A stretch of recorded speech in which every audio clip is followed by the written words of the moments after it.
How to use midjourney for free.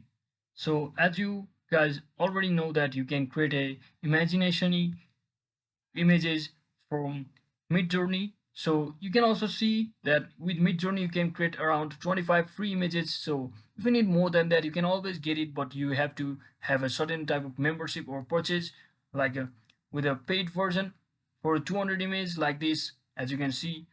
And you can even create it or generate AI generated images up to 3600 for $120 like this. So which is costly. So to use it for free, there is an alternative for Midjourney, that is you just simply have to head over to your Discord, and you must be on your PC because you can simply get it over here. So once you're inside your PC's version of Discord, so now simply tap on this add a server button over here and simply select join a server and simply click on this don't have an invite and just searching for Blue Willow.